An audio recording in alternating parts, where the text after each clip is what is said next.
Good evening, everybody, and welcome to the latest edition of the 8 o'clock spot right here on the Gryd Network on YouTube and on Twitter. I am your host and moderator, Bryson Carver, and very excited to be with these newest panelists for this week. We got a couple of returners, a couple of new guys to introduce. I will start with our first one, Devin Nettles of the At the Bank podcast here on the Gryd, as well as the My Thoughts, My Opinion podcast, coming off of a second-place finish a week ago. Dev, you feeling a little bit better about your prospects this evening? Oh, you're muted. You're muted, Devin. You're muted. Oh, don't deduct for my points. Well, we'll see. Yep. Yes, sir. But, man, Bryce, man, what I tell you about these hats, man? We're not going to keep starting these shows off. You keep wearing these hats, man. Like, you are killing me with these rivalry hats. But while we on baseball, we also have seen the news that my fellow Orioles analysts got on live and put out some bad stats. My God, you had one job. Read your cue card, do your homework, read the right stats, and you just go ahead and try to belittle the Orioles like that? I can't believe you. But, it's cool. The O's are still number one in our division. So let's go, O's. You can never run from a scandal or anything questionable when it comes to the Baltimore Orioles. So as a Red Sox fan, I'm not surprised in the slightest. Moving to our reigning champion, and he asked that I call him this, Barry, Mr. 10,000 points, Grant Jr., the host of the All Even podcast, the co-founder of the Gryd Network. Barry, I'll let you go on your little tirade. Go ahead, my man. You know what's crazy about this is that I've always said that I'm a disruptor. All right, I am the wrench. It doesn't matter what happens. I'm always going to come in and try to destroy whatever the establishment is. And the fact that I won last week, just icing on the cake. I don't plan to win again. So this is going to be my thing anytime I'm on the show. I don't plan to win. But the fact that my takes are always so good, it probably may end up happening again. So, excuse the competitors, excuse whoever's on the show tonight, but Mr. 10,000 is here. Okay, that's that. Again, you're about to be joined. I have a feeling this 10,000 point club pretty soon. So don't enjoy it while you got a chance to for this next half hour. But one of these next three very well could join you in that category. Next is our newest member of the Gryd Network. It is Dalton Brown. Dalton, welcome to the 8 o'clock spot, sir. How you doing? I'm doing great. I'm excited to be here. I'm excited to challenge for that 10,000. With my little 30-second spot here, I just wanted to provide the viewers a little bit of value right off the top. I'm just going to go ahead and give out a bet. Cal Golden Bears football, under 5 wins, even money anywhere you're looking for it. They play the top 6 schools in the Pac-12 this season on their schedule. Road games at Utah, Oregon, and UCLA. And out of conference, they play Auburn. This team is maybe winning 3, maybe winning 4. I figure the best way to earn points on this show is to go ahead and give people money. So there you go. Look at you trying to help the audience. You're trying to win some points with me. I respect that. That, Dalton. Round nosing begins. Awful. Yes, sir. And a special guest to the Gryd Network, it is Alfred Parsar Jr. Alfred, how you doing, my man? Oh, I think you're muted too, Alfred. I think you're muted too, Alfred. Another deduction. We're deducting points already. It's good to be here. I'm gonna challenge for the 10,000 point club. Because every legend has to become a has-been at some point. And, if I may use my 30 seconds, I would just like to say that Billy Epler should retire because the Mets are a dumpster fire. They're always teasing but never pleasing. Wow, that's a bar right there. That's incredible. I'm gonna have to give you points for that. That's our last two. Absolutely, you're getting in the scoring already. But before we get into the rules or anything, let's look at our leaderboard. And it's kind of short, given that we had 3 panelists last week. Obviously, 2 of them returning. But our leaderboard, of course, Mr. Grant is in first place, 11,800 points. In second, it is Devin Nettles with a cool $2,000. And our friend Mike Frozone Guido with 1,700 points in third place at the moment. Very good chance he will be in dead last by the end of the night. But listen, you never know what could happen. We got some bad takes out there. So before we get into our first topic, let's go and get into the rules for tonight and for every show. So the first round, the maximum amount of points you can get is 200, which you will get for what I at least deem is a great take. Again, it is all subjective, but then again, I'm the most objective, subjective person on the face of God's green earth. So a good take gives you 100 points, an okay take 50, and a bad take, you don't get anything. You get 0 points. So fellas, are you ready to go? Oh, yeah. Absolutely.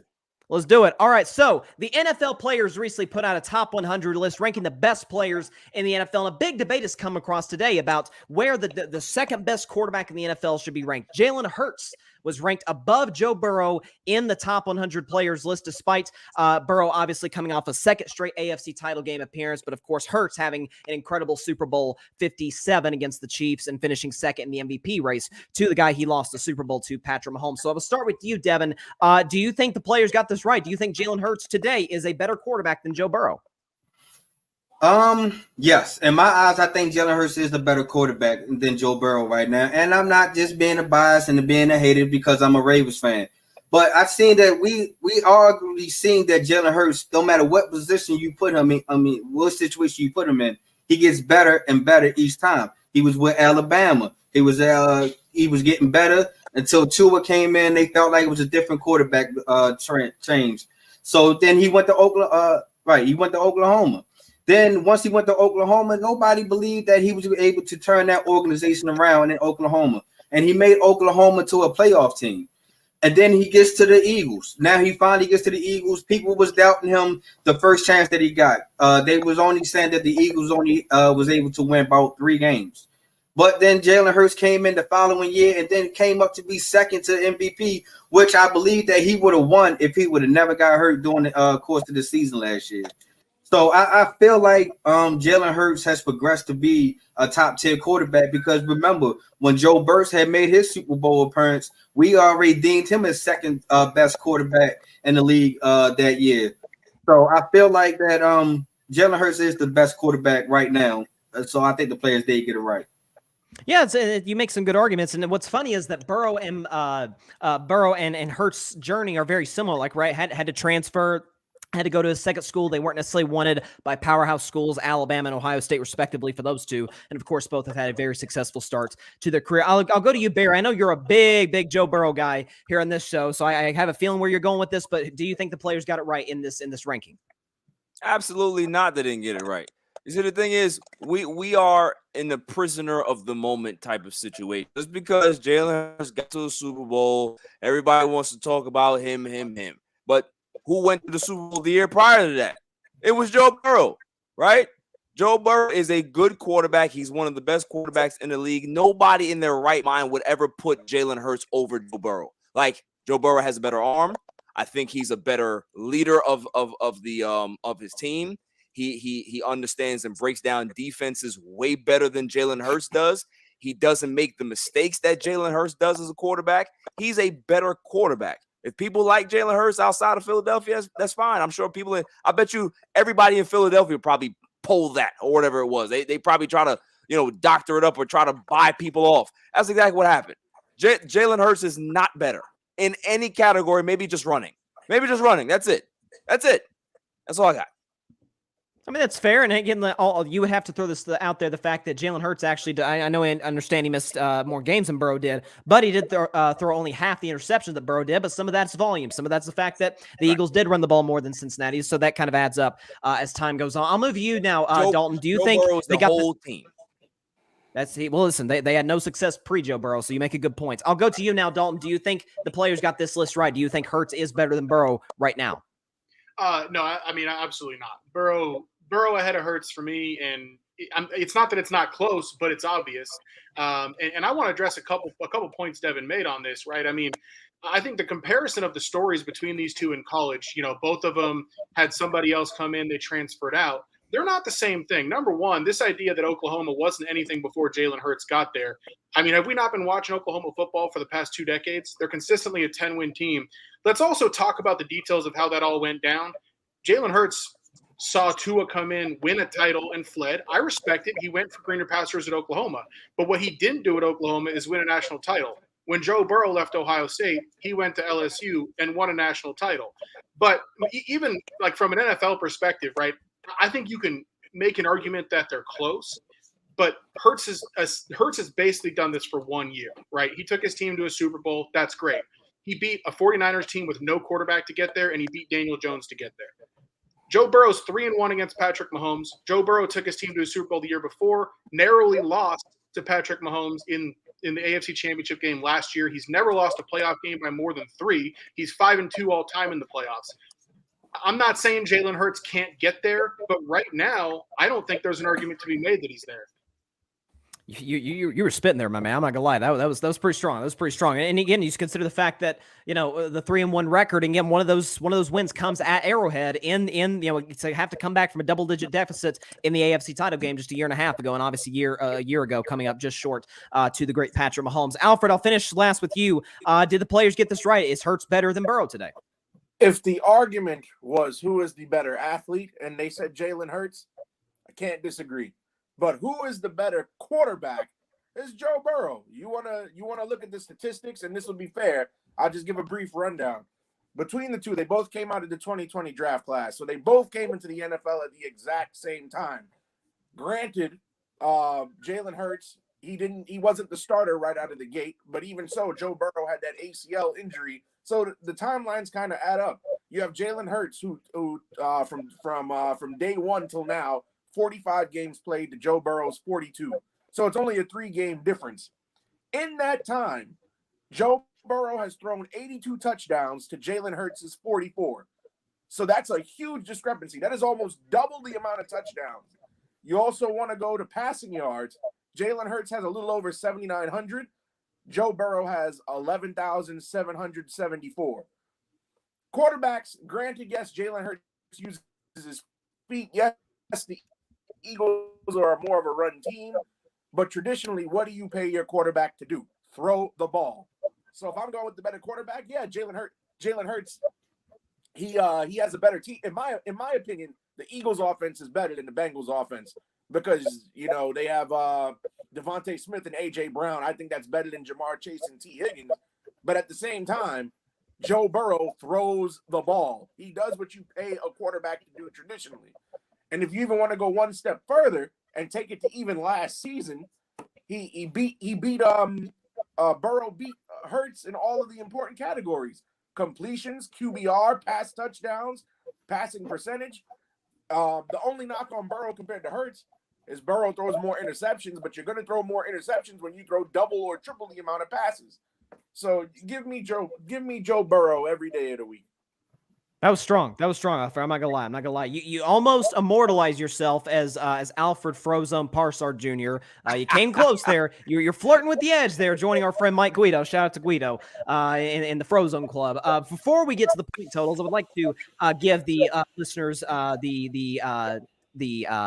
voice here in the comments here. Again, feel free to chime in. Oh man, see, Parnell's already going at me. Parnell's in the comments. He says Bryson is up with the list that Trevor should be much higher. Yes, Trevor being at 96 is a freaking crime, and he will be in the top 10 next year. You can book that, no question about it. Jamel Crothers, who writes here for the Gryd, he says Burrow over Hurts right now. Tim Frost says Burrow, definitely Burrow for the win. Parnell here says the players list is based on how the players did the previous year, but Burrow is better than Hurts, and even you could argue the previous year Burrow might have been better than Hurts. So it's a fair comparison to make. Let's look at our point totals thus far. I'm gonna have to start with Devin.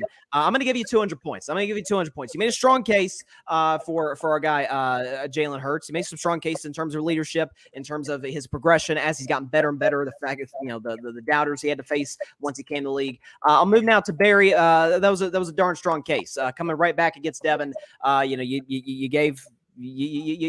were spitting right there. I'm not gonna lie. You gave some good takes regarding Joe Burrow. Don't expect that to continue in the good take department. Dalton's actually in the lead, ladies and gentlemen, because that betting tip. I have to give him an extra 20 points. You know what? What is going on here? What is going on here? We get extra 20 points. What are we doing? Providing value.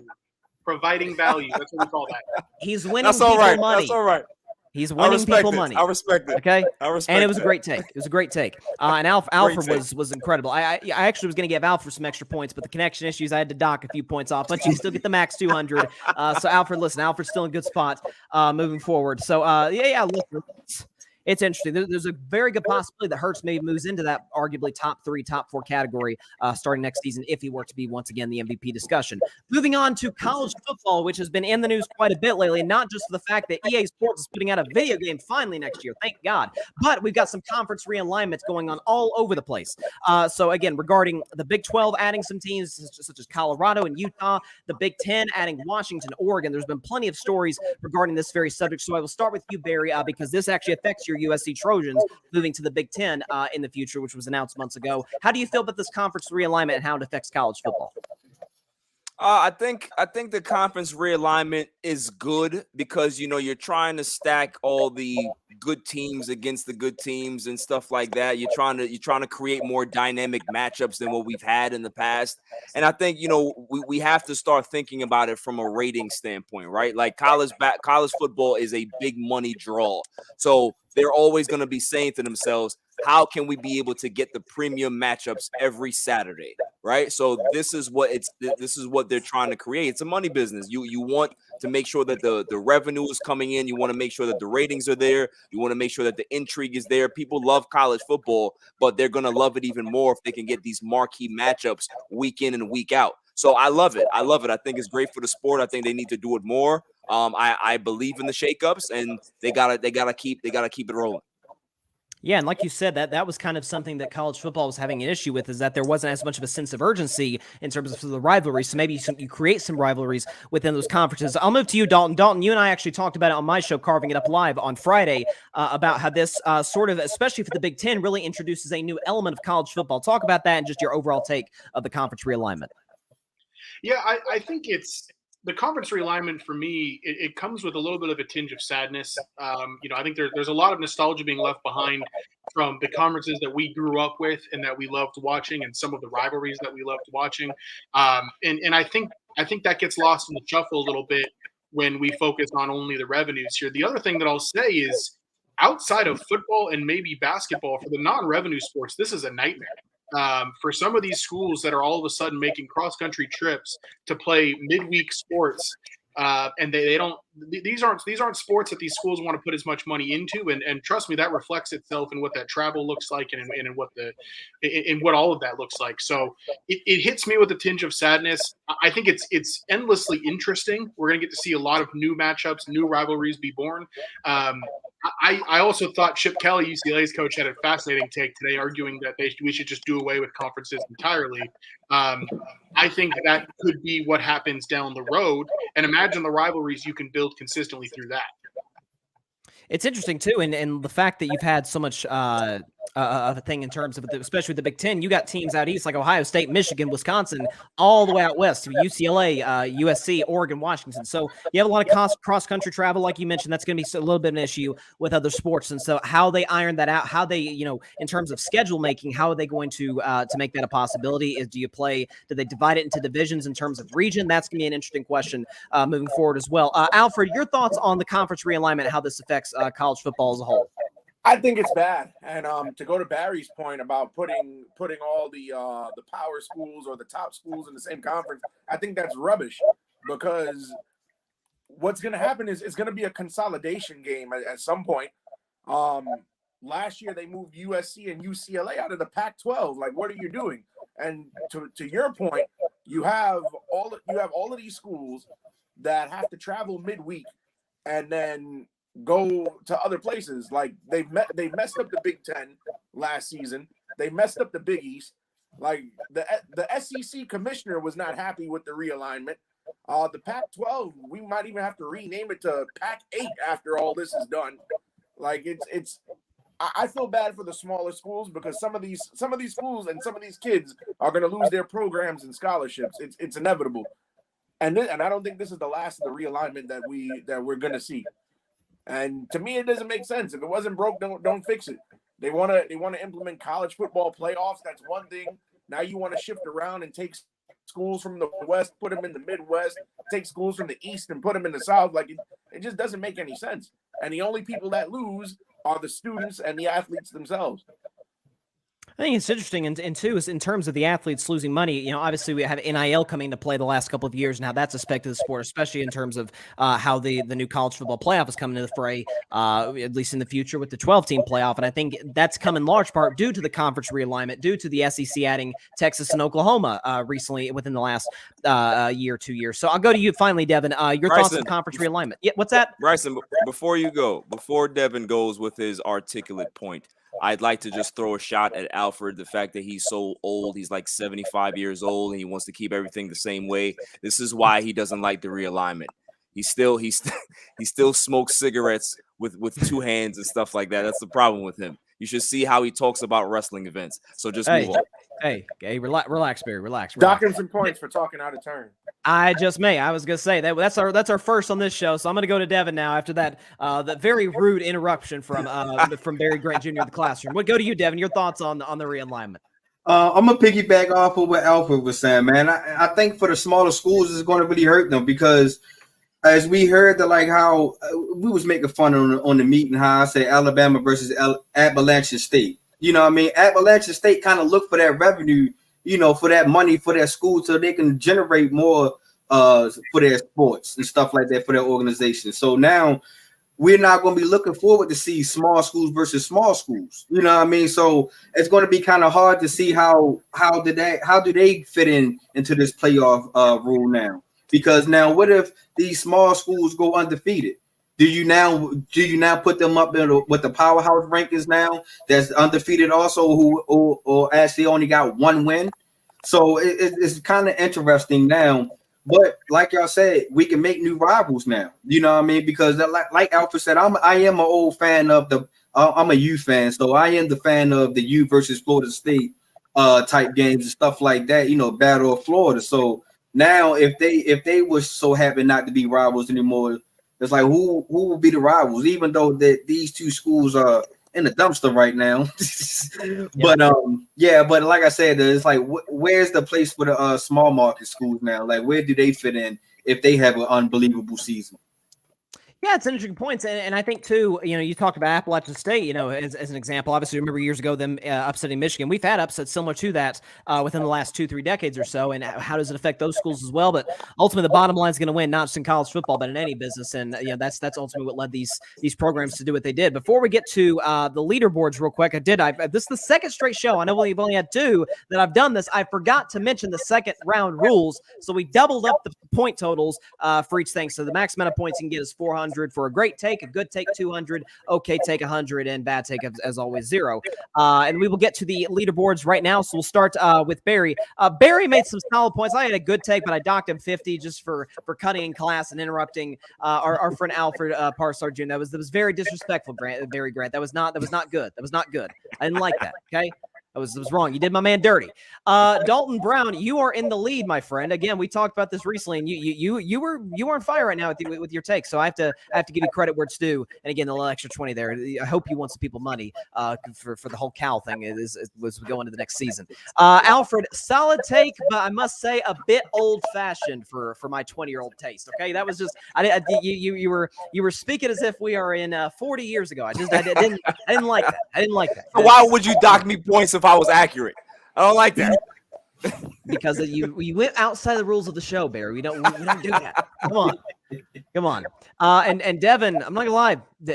Devin did a solid job. It's a bit old school, but I'm not gonna lie. I liked how he detailed it in terms of how it will affect the smaller schools. It's a point I honestly never even thought of. So let's see. So we got Dalton in first, Devin in second, Barry in third, and Alfred Parsard Jr. In last for the moment as we go into our final round with all 4 candidates or contestants. So let's see. Look at the comments a little bit. Again, everybody is more than welcome to chime in. Let's see. Looks like Alonzo Diaz says that Dalton's spitting facts. So Alonzo is on your side there, Dalton. And Tim Frost says Dalton was. So it looks like the public is approving of my decision in terms of how I'm scoring this. So I'm loving it. Rod and Censored Media says my dog Dev, and John Borger says let's go Dalton. So yeah, everybody seems like everybody's kind of pretty much agreeing with how I'm scoring things so far. So I appreciate the audience giving me the further validation for what I already felt within my own mind. For the final round involving the 4 contestants before we move into a final round with the last 2-point getters. Let's look at our third round rules. It will again double up once again, 800 points for a great take, 400 points for a good take, 200 for an okay take, and of course goose egg for a bad take. So we'll get into our next topic regarding the LA Angels, who are in a bit of a pickle right now ever since they decided to be aggressive at the deadline in trying to retain Shohei Ohtani long term. They decided to be aggressive, go out and get some pitchers, and ever since the deadline, they have a record of 1 win and 7 losses, so much so that you saw Shohei Ohtani the other day in the dugout, literally tears coming down his face. It feels like it feels a little bit LeBron at the end in Cleveland-ish, at least to me. But I'll start with you, Dalton. Your thoughts on the Angels losing streak, and should they be second guessing being buyers at the trade deadline? First of all, yes, they should be second guessing being buyers at the trade deadline. The correct thing to do was always to trade away Shohei Ohtani. I always knew that Artie Moreno did not have the heart to do it, but that was always the correct thing to do. In fact, they probably should have done it about a year ago at last year's deadline. The reality is that they haven't been able to build any talented teams around him or Mike Trout over the time that they've been there. Another note, you called them the LA Angels. As the resident Angelino here, they are not from LA. They're not from LA County. They're from Anaheim. That's in Orange County. Their entire name and existence is a lie. And really, I think it's poetic justice in a way, because they're about to lose Shohei Ohtani this offseason. He's going to sign up the 5 freeway in LA with the Dodgers, with the actual team that plays in LA. So as a Dodger fan, I'm really enjoying watching the Angels flounder, not only because they're lying on their city name, but also because they're setting us up to take Ohtani from them with relative ease.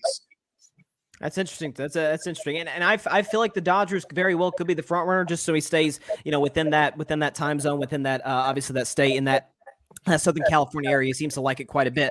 Alfred, big baseball fan, big Mets fan in the building. Your thoughts on Shohei Ohtani and thoughts on the Angels being aggressive and being buyers at the trade deadline? All right, so I'm going to play both sides of the coin real quickly before I get to my point. Number one, as a diehard Mets fan and lifelong Mets fan, I'm actually going to applaud the Angels for not giving up. Prior to the trade deadline, when August 1st came, the Angels were 5 games behind the last wild card spot. Instead of being sellers, they chose not to give up. I can clap my hands and say, okay, bravo, because my team, the Mets, 5 games behind a wild card, sold the team and just said, all right, give us 3 years. So I commend the gutsiness. Number two, I understand wanting to trade Ohtani because you never want to let somebody, especially the caliber of an Ohtani, walk for next to nothing, or in this case, nothing, because he's not going back to LA at the end of this season, or no matter how you put it. However, I honestly think that if they would have moved him, they would have got a low ball offer. Somebody would have tried to get by because they're in the other GM's minds are like, team has nothing to play for. Maybe instead of unloading the farm, we give them 3 prospects and a couple decent major league players. So they weren't in a rush to move Ohtani, probably because they felt they wouldn't get the return that they expected. And then you also have to think about it from another GM's perspective. If I have a team that's in the middle of the pack competing, I'm a wild card team trying to make a push for the division. Do I really want to invest my future and all my prospects in the farm for a player who may not even decide to want to stay with my franchise past the season? And we've seen it. We saw the Dodgers went all in a couple years ago on Manny Machado, and he turned around and went to the Padres the following offseason as just one example of many. My Mets got Javier Baez, and he turned around and went to Detroit, and a team that he'll never win on the following offseason. Gonna give you 10 more seconds, Al. But I commend the Angels. I do think they should have tried to move him for something, but I do commend the gutsiness to try to make a run. Because at the end of the day, everybody's job is to try to win games. Yeah, Bryson, I just want to say one thing, because he mentioned the Dodgers in 2018 going after Ohtani. Hey, Alfred, can you name anything that the Dodgers gave up for not for Ohtani, for Machado? Can you name any of the players they traded away? Off the top of my head, no. Exactly. Prospects will always be prospects until they become something else. Well, it's been 5 years, and none of them made the bigs. So that's all I'm saying. I mean, yeah, I mean, listen, the Padres are the Padres too. You can kind of put them in that same class, out west with the Angels in terms of going all in and just kind of falling flat in their face. Especially when he gets a grain, Alfred. I respect that. Moving on to Devin, your thoughts on the Angels deciding to go all in and thus far kind of falling flat on their face. Like you just said it, Bryce. They falling flat on their face. If I was the Angels, I would have gave up Ohtani. You know what I mean? There's no way I'm going to sit on his contract or let him ride for nothing going into the next year. We already stink now, so why stink even worse? I might as well go ahead and try to bring in some futures, something to make us type of relevancy, because I'm pretty sure a lot of teams probably would have went after Ohtani if they knew that the Angels was very serious about trading. You know what I mean? We already know that the Yankees love to buy their World Series. So the Yankees probably would have did everything possibly to try to lure him in there. So if I was the Angels, it was like, I don't know what y'all was thinking. You know what I mean? Why let this guy walk for nothing where you could at least got something out of this deal? So the Angels, you kind of get what you get, man. You know, you play stupid game, you win stupid prizes. Yeah, and you make a great point regarding the fact that somebody is going to go pursue a guy like that, and very good chance if they had let the whole baseball world know maybe a week out, hey, maybe a deal gets done by that point. So that's fair. I'll move to you, Barry. You've been quite critical of the Angels. Why is that, and why I would assume do you think they made the wrong move and the wrong decision here? Because the Angels have idiot brain. You see, a lot of teams out there, they don't realize what it takes to actually be a great franchise and a consistent winner. So my friend Alfred there, who is a Met fan just like myself, did not mention this one thing, and I'm going to have to educate the masses. 2011, we are in rubble, but we have the best shortstop possibly in the game, and he wins the batting title. What do the Mets do? Instead of trading Jose Reyes, they keep him and lose him for nothing. That's not what you do with a franchise. If he's one of the best players, if he's producing, you sell, and you revamp your farm system, and you try to go ahead and revamp and retool. The Angels have one of the worst farm systems out there. Why would you not try to replenish the farm system by getting rid of Shohei Ohtani last year, and then guess what you can be able to do this year or in the same offseason? You get rid of Trout as well. Do you know the massive overhaul you could have got for dumping both of those guys? You can be able to sell to your franchise and your fan base and say, hey, listen, we tried to win with these guys. It wasn't successful. We're going to go ahead and start a new regime, try to get some young guys in here, get some young pieces and start fresh. Give those guys a chance to compete somewhere else for a contender, and everybody wins. But the Angels are idiots. They've always been idiots. They were idiots when they signed Albert Pujols back in the day. It was never going to work, and this is why they're a disaster. So I don't feel sorry for them. They're going to get exactly what they get. Shohei Ohtani is going to go ahead and cry on the bench, and then he's going to cry once he goes to the Dodgers, and then once he has his jersey with his press conference, he's going to cry again and say, hey, I'm a Dodger now. I want to say, good luck to the Angels and all your future endeavors, and you get left with nothing. Idiot brain. And they've blown the prime of one of the greatest players this generation has seen in Mike Trout Correct. as well. So that's good. It's kind of been their brand. So before we get to the leaderboard and who moves on to the final round, let's get to some comments here because we got a lot of action here. Revolving around people's takes on this. Alonzo Diaz says the Angels are trash. And Jamel really liked Dalton's take. It seemed like everybody's liking Dalton's take. New guy in the block's doing a good job. Let's see. Alonzo says, Alfred, don't be rubbish when your turn comes up. He says, Angels will be bottom feeders for the next 5+ years for not trading Ohtani, reaching like Jose Ramirez on Tim Anderson. Dang. Okay, well, listen. He got lucky on that punch. Let's see. Complete Sports Media. The Angels made a big mistake not trading Ohtani. They need to let other teams negotiate a deal with his agent and field the best offers. Let's see. Alonzo also says Barry speaking facts regarding the Angels and idiot brain, and Jamel agrees with you as well. So listen, that's kind of where we're at. I think we all agree that the Angels are a poorly run franchise. So let's determine who moves on to the final round. Dalton went first. He is at 970 points. I actually thought he gave some great points. The problem is, Dalton, you committed the fatal error that Barry Grant Jr. committed in the last round, and that is cutting in and interjecting before I get to the next guest. I don't like that. You gotta have to learn for the future next show. It needed to happen. I didn't want to hear this Machado nonsense. I'll gladly give up the points for that. It needed to happen. Okay. Listen, I guess you had to take the fall. Let's see. Going to Alfred Parso Jr. I'm not gonna lie, made some solid points. I'm like, even though I don't totally agree with you, I respect the fact that you believe in not giving up. And that is the mentality we all got to have in life. Again, in this instance, I don't know if it necessarily applies, but I respect that. Going to Devin now. Again, by the way, Alfred at 1,100 points. Devin at 1,000 points. So sorry, Dalton, you're out of the mix here. You're not moving on to the final round. But Devin, I thought you made some great points regarding the them not trading him and not being able to build for the future. And let's see. Although in fairness, is it possible the Angels are probably going to screw up getting a good trade package as well? It's kind of what they do. And I have to say, for the second straight week, Barry Grant Jr. is moving on to the final. 50 points ahead of Alfred, so it is going to be two Mets fans in the building duking it out for the title. So to Devin and to Dalton, great job. Look forward to having you on the future. But for the time being, you will not be able to duke it out for the championship. I'm sorry about that. It happens. All right. I mean, hey, what are you gonna do? I'm the judge. Dalton brought the heat today. I like what you brought today, Dalton. That's good. Devin brought the heat, but Mr. 10,000 is back in the finals, and I feel sorry for Alfred. I'm telling you right now, I feel bad for him.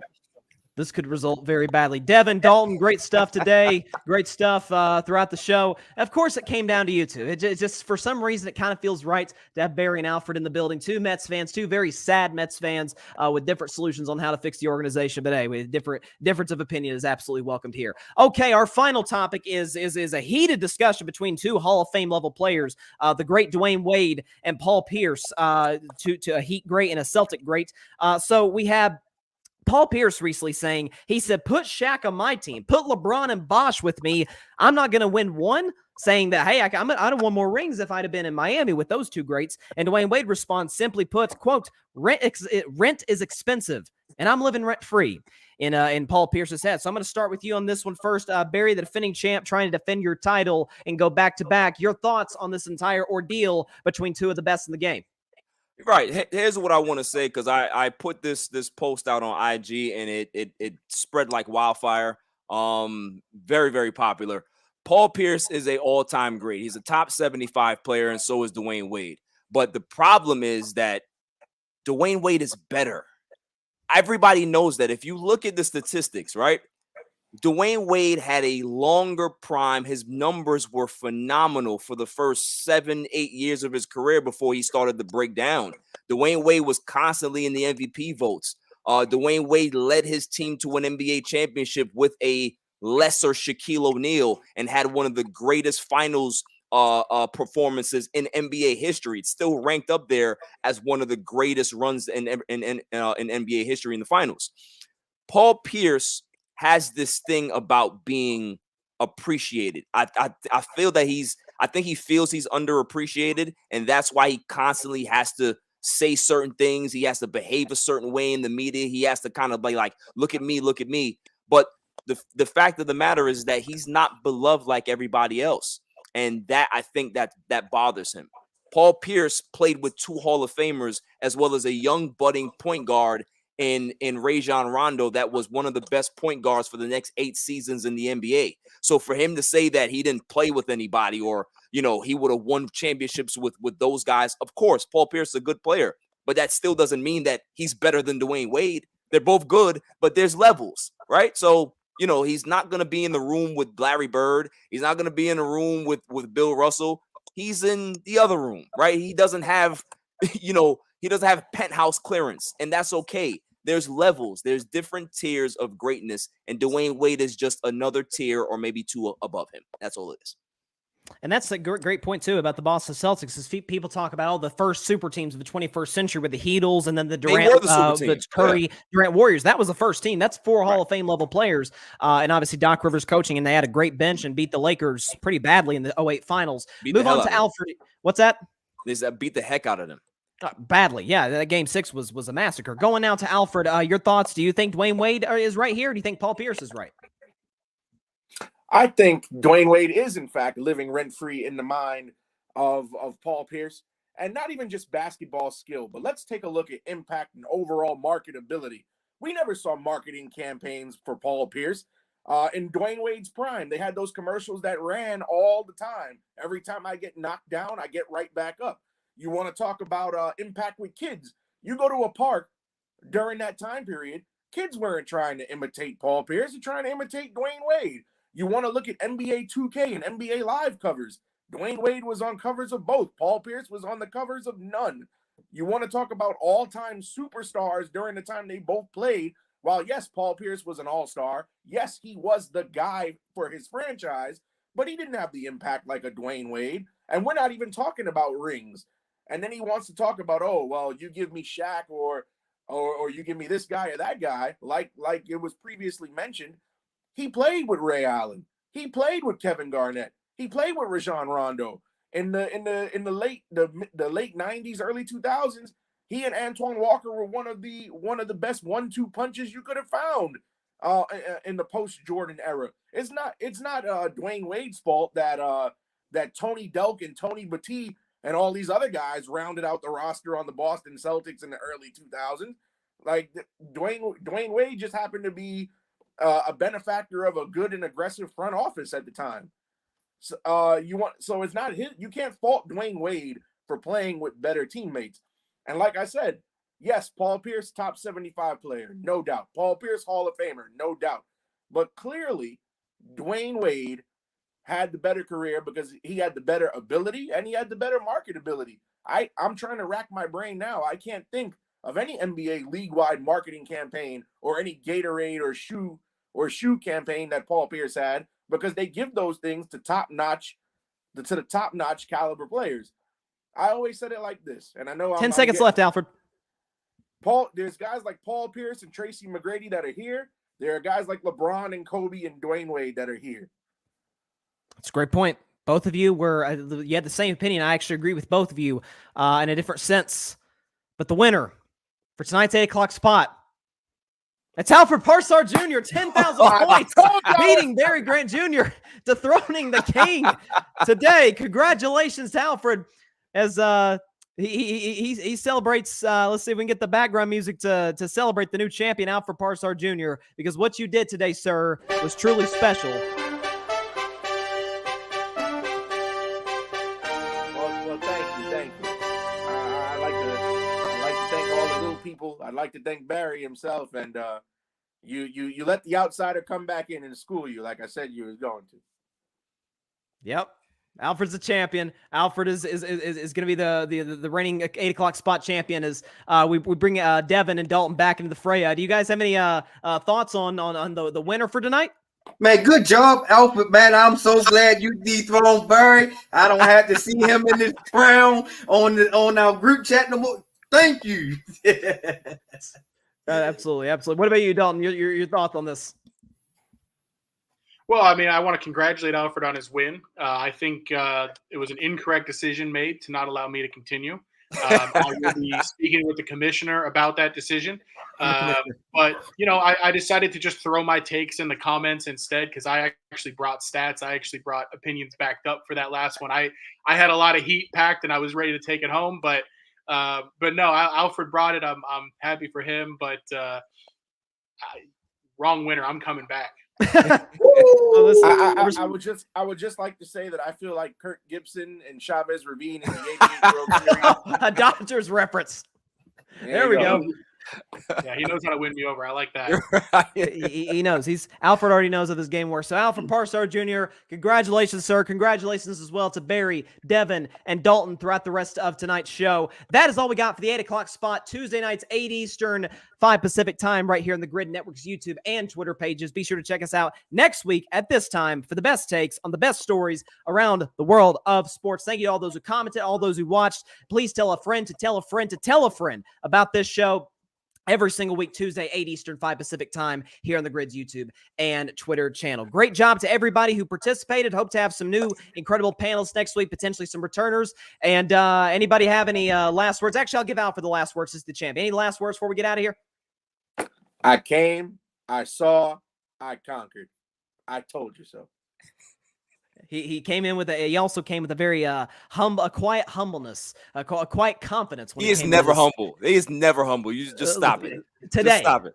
Today he was. Today he was. Props to Alfred. And that is all the time we've got. Hope y'all check out everybody, all these incredible content creators right here on the Gryd Network for the next week. Until next Tuesday, I am Bryson Carver. Stay safe out there. God bless y'all. Big trust, Bryce. Peace out. And go Steelers.